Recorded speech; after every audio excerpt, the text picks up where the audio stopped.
नमस्कार, spread piece channel में आपका स्वागत है। आज हम आपको सुनाएंगे मुंशी प्रेमचंद की एक खूबसूरत कहानी, न्याय का नीति निर्वाह।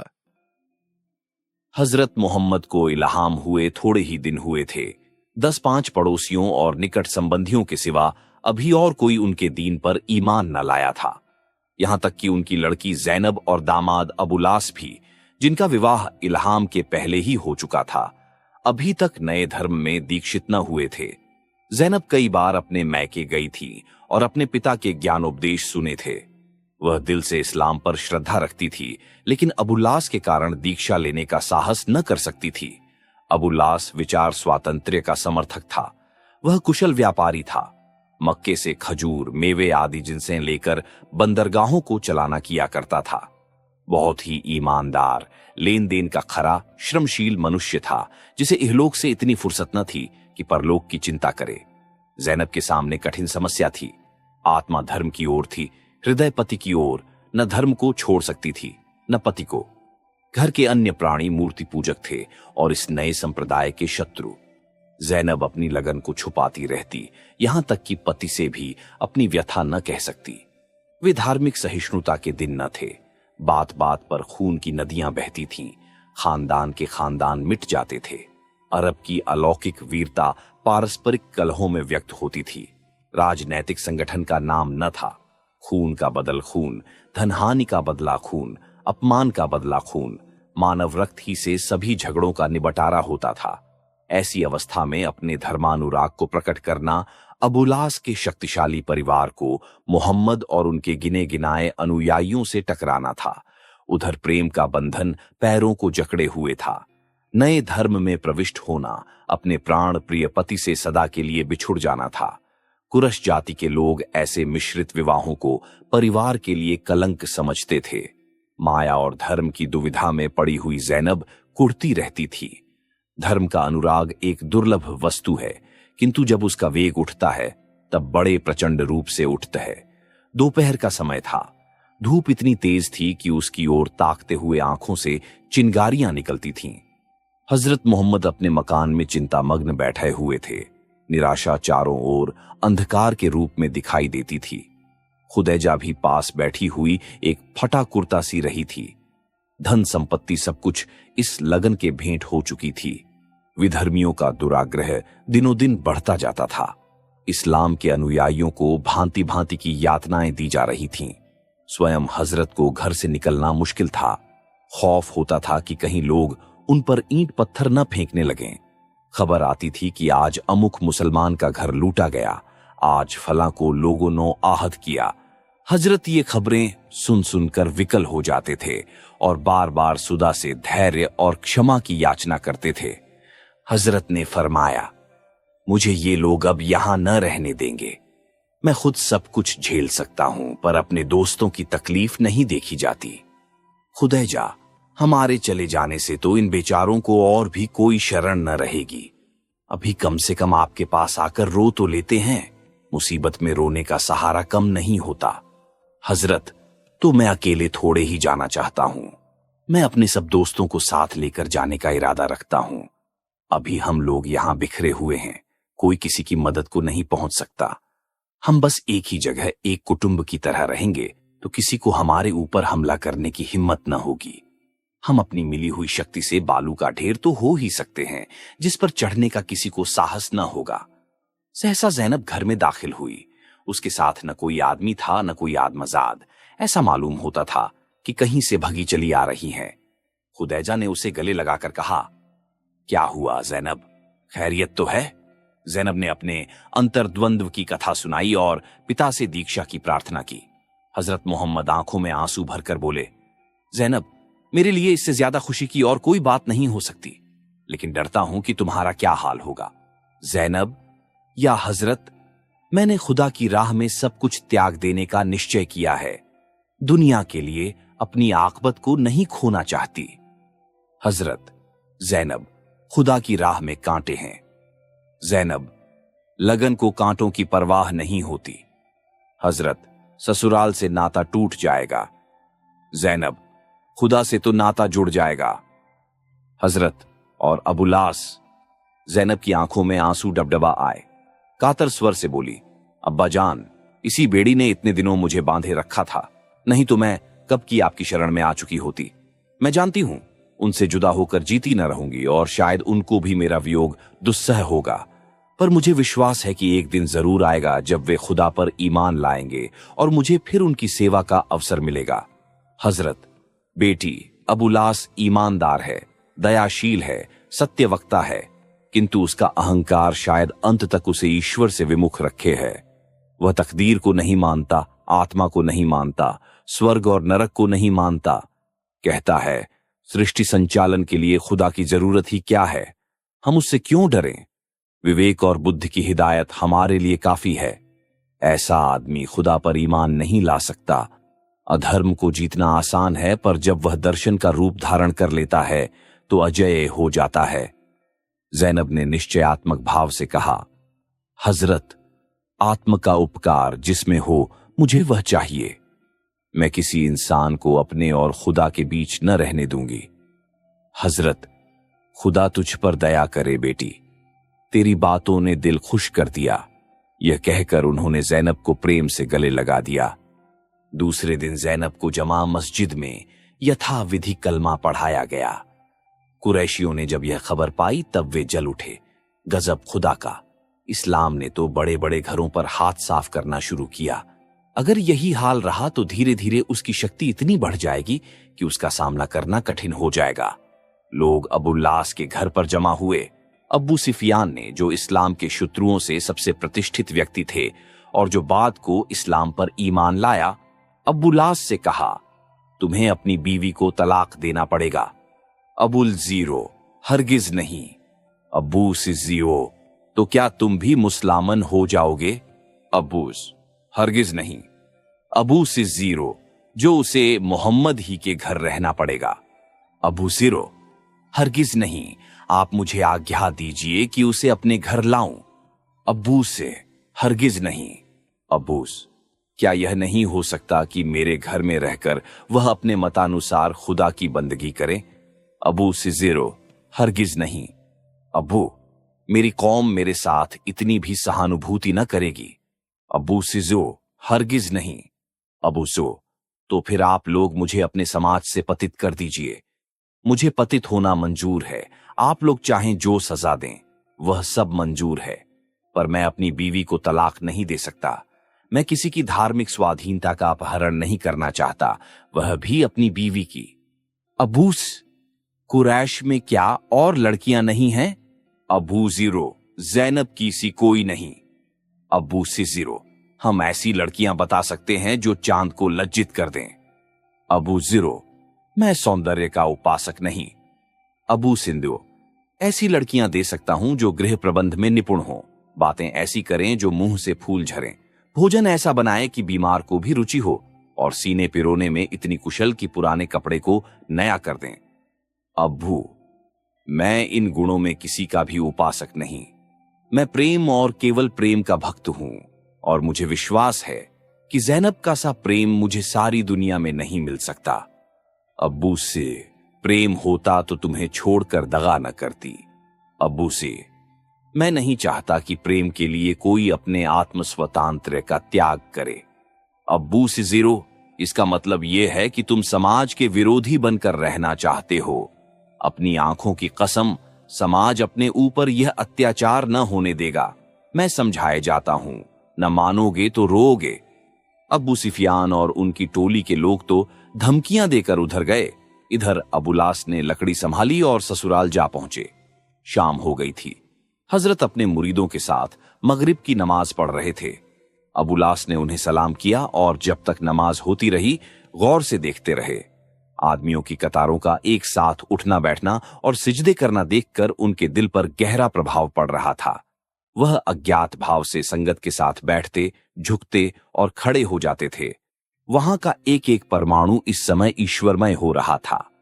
एक क्षण के लिए अबुलास भी उसी भक्ति प्रवाह में आ गए। जब नमाज खत्म हो गई तब अबुलास ने हजरत से कहा, मैं जैनब को विदा करने आया हूं।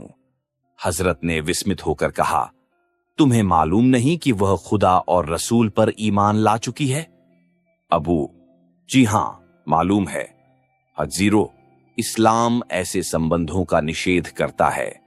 अबू: क्या इसका मतलब है कि जैनब ने मुझे तलाक दे दिया? हज: अगर यही मतलब हो तो? अबू: तो कुछ नहीं, जैनब को खुदा और रसूल की बंदगी मुबारक हो। मैं एक बार उससे मिलकर घर चला जाऊंगा और फिर कभी आपको अपनी सूरत न दिखाऊंगा। लेकिन उस दशा में अगर कुरैश जाति आपसे लड़ने के लिए तैयार हो जाए तो इसका इल्जाम मुझ पर न होगा। हां, अगर जैनब मेरे साथ जाएगी तो कुरैश के क्रोध का भाजन मैं हूंगा। आप और आपके मुरीदों पर कोई आफत न आएगी। हज: तुम दबाव में आकर जैनब को खुदा की तरफ से फेरने का तो यत्न न करोगी? अब वो मैं किसी के धर्म में निध न डालना लज्जाजनक समझता हूं। हज: तुम्हें लोग जैनब को तलाक देने पर तो मजबूर न करेंगे? अबू: मैं जैनब को तलाक देने के पहले जिंदगी को तलाक दे दूंगा। हजरत को अबुल्लास की बातों से इत्मीनान हो यगा। आस को हरम में जैनब से मिलने का अवसर मिला। आस ने पूछा, जैनब, मैं तुम्हें साथ ले चलने आया हूं। धर्म के बदलने से कहीं तुम्हारा मन तो नहीं बदल गया? जैनब रोती हुई पति के पैरों पर गिर पड़ी और बोली, स्वामी, धर्म बार बार मिलता है, हृदय केवल एक बार। मैं आपकी हूं, चाहे यहां रहूं चाहे वहां, लेकिन समाज मुझे आपकी सेवा में रहने देगा? अबू: यदि समाज न रहने देगा तो मैं समाज ही से निकल जाऊंगा। दुनिया में रहने के लिए बहुत स्थान है। रहा मैं, तुम खूब जानती हो कि किसी के धर्म में विघ्न डालना मेरे सिद्धांत के प्रतिकूल है। जैनब चली तो खुदैजा ने उसे बदख्शाओं के लालों का एक बहुमूल्य हार विदाई में दिया। इस्लाम पर विधर्मियों के अत्याचार दिन दिन बढ़ने लगे। अवहेलना की दशा में निकलकर उसने भय के क्षेत्र में प्रवेश किया।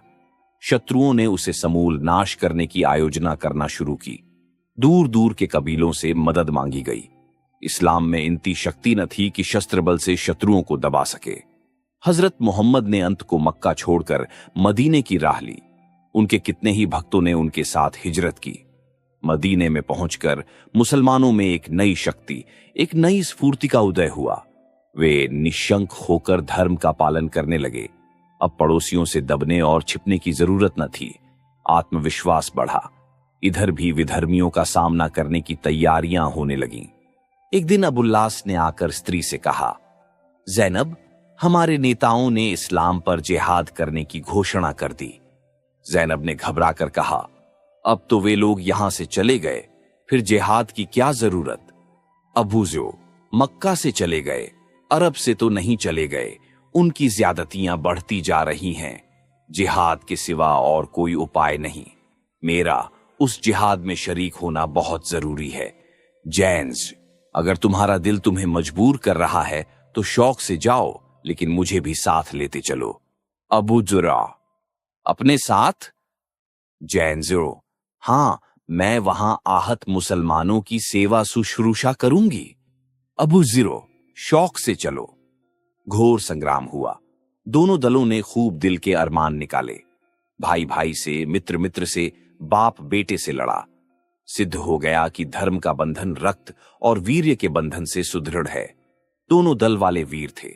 अंतर यह था कि मुसलमानों में नया धर्मानुराग था। मृत्यु के पश्चात स्वर्ग की आशा थी। दिलों में आत्मविश्वास था, जो नवजात संप्रदायों का लक्षण है। विधर्मियों में बलिदान का यह भाव लुप्त था। कई दिन तक लड़ाई होती रही। मुसलमानों की संख्या बहुत कम थी, पर अंत में उनके धर्मोत्साह ने मैदान मार लिया। विधर्मियों में अधिकांश काम आए, कुछ घायल हुए और कुछ कैद कर लिए गए। अबुलास भी इन्हीं कैदियों में थे। जैनब को ज्यों ही यह मालूम हुआ, उसने हजरत मोहम्मद की सेवा में अबुलास का फदिया, मुक्तिधन भेजा। यह वही बहुमूल्य हार था जो खुदैज ने उसे दिया था। वह अपने पिता को उस धर्म संकट में नहीं डालना चाहती थी जो मुक्तिधन के अभाव की दशा में उन पर पड़ता।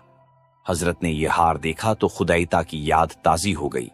मधुर स्मृतियों से चित्त चंचल हो उठा। अगर खुदैजा जीवित होती तो उसकी सिफारिश का असर उन पर इससे ज्यादा न होता जितना इस हार से हुआ। मानो स्वयं खुदैजा इस हार के रूप में आई थी। अबुलास के प्रति हृदय कोमल हो गया। उसे सजा दी गई। यह हार ले लिया गया तो खुदैजा की आत्मा को कितना दुख होगा। उन्होंने कैदियों की फैसला करने के लिए एक पंचायत नियुक्त कर दी थी। यद्यपि पंचों में सभी हजरत के इष्ट मित्र थे, पर इस्लाम की शिक्षा उनके दिलों में पुरानी आदतें, पुरानी चेष्टाएं न मिटा सकी थीं।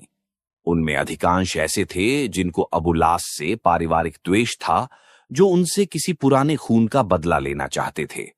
इस्लाम ने उनमें क्षमा और अहिंसा के भावों को अंकुरित न किया हो, पर साम्यवाद को उनके रोम रोम में प्रतिष्ठ कर दिया था। वे धर्म के विषय में किसी के साथ रू रियायत न कर सकते थे, चाहे वह हजरत का निकट संबंधी ही क्यों न हो।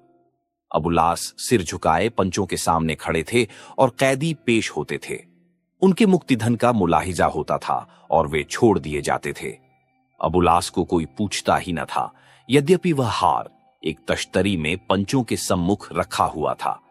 हजरत के मन में बार बार प्रबल इच्छा होती थी कि सहाबियों से कहें, यह हार कितना बहुमूल्य है, पर धर्म का बंधन जिसे उन्होंने स्वयं प्रतिष्ठित किया था, मुंह से एक शब्द भी न निकलने देता था।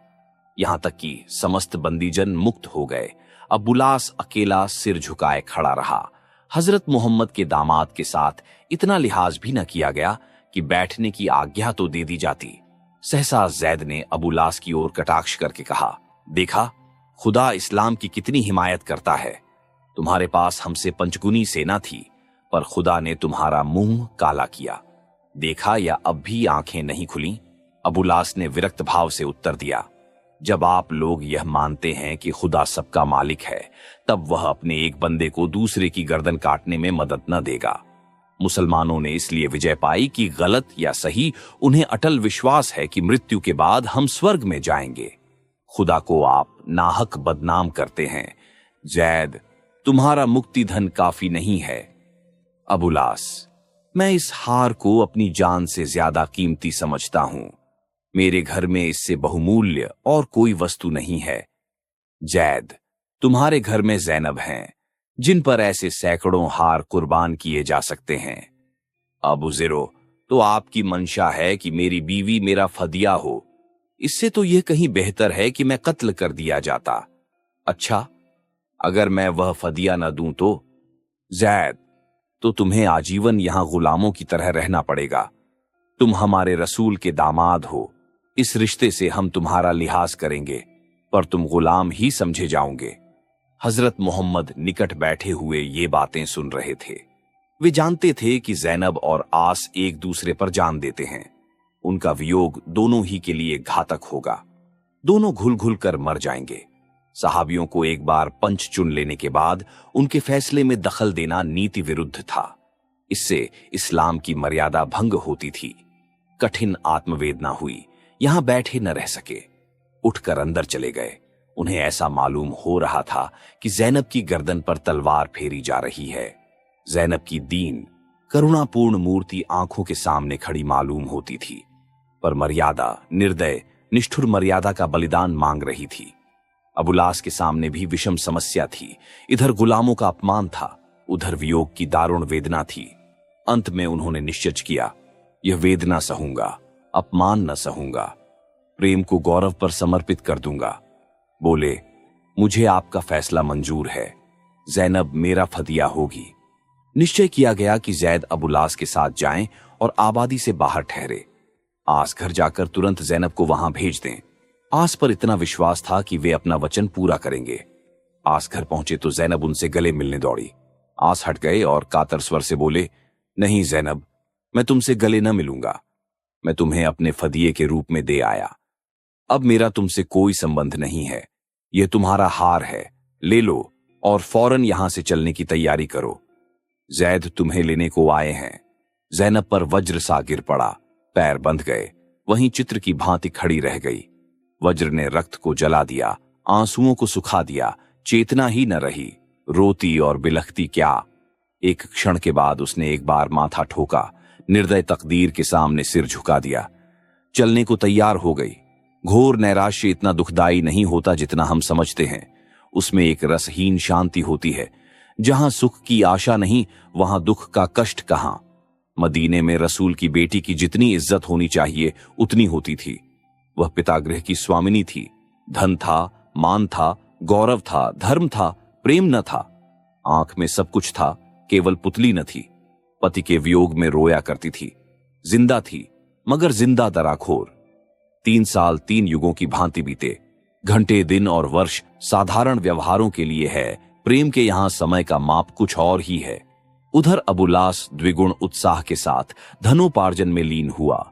महीनों घर न आता, हंसना बोलना सब भूल गया। धन ही उसके जीवन का एकमात्र आधार था। उसके प्रणय वंचित हृदय को किसी विस्मृतिकारक वस्तु की चाह थी। नैराश्य और चिंता बहुधा शराब से शांत होती है, प्रेम उन्माद से। अबुल्लास को धनोन्माद हो गया। धन के आवरण में छिपा हुआ वियोग दुख था, माया के पर्दे में छिपा हुआ प्रेम वैराग्य। झाड़ों के दिन थे, नाड़ियों में रूधिर जमा जाता था। अबुल्लास मक्का से माल लादकर एक काफिले के साथ चला। रखफों का एक दल भी साथ था। कुरैशियों ने मुसलमानों के कई काफिले लूट लिए थे। अबुल्लास को संशय था कि मुसलमानों के कई काफिले लूट लिए थे।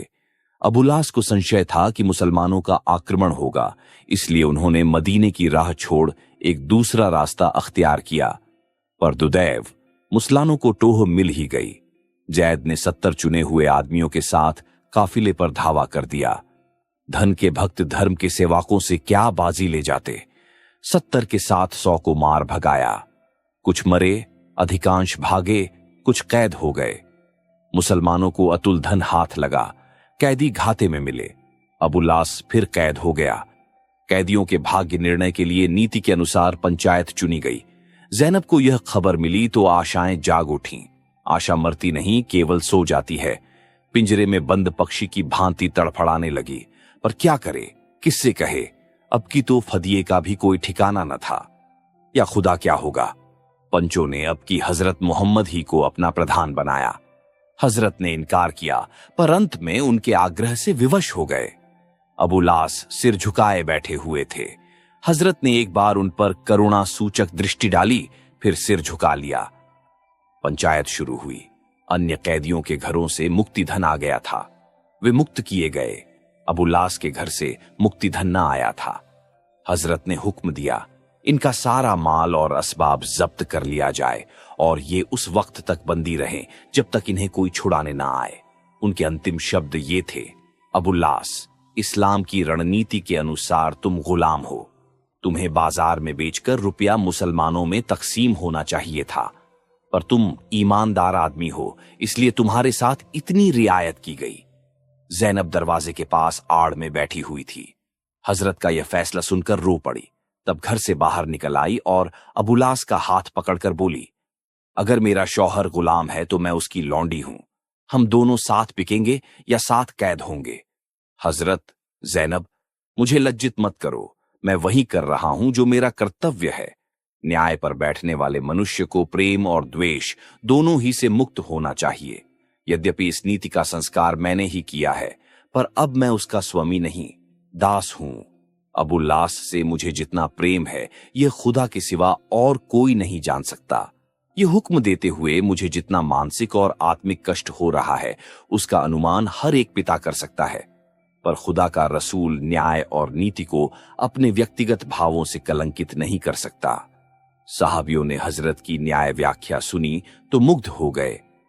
अब्बू जफर ने अर्ज की, हजरत, आपने अपना फैसला सुना दिया, लेकिन हम सब इस विषय में सहमत हैं कि अबुल्लास जैसे प्रतिष्ठित व्यक्ति के यह दंड न्यायोचित होते हुए भी अति कठोर है और हम सर्वसम्मति से उसे मुक्त करते हैं और उसका लूटा हुआ धन लौटा देने की आज्ञा मांगते हैं।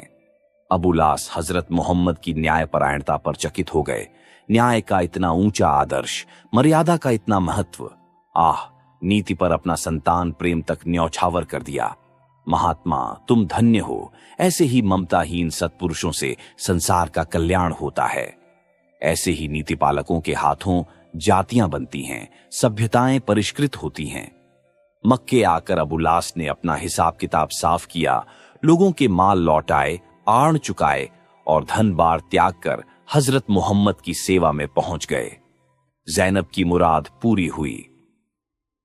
आप सुन रहे थे मुंशी प्रेमचंद की रोचक कहानी न्याय का नीति निर्वाह।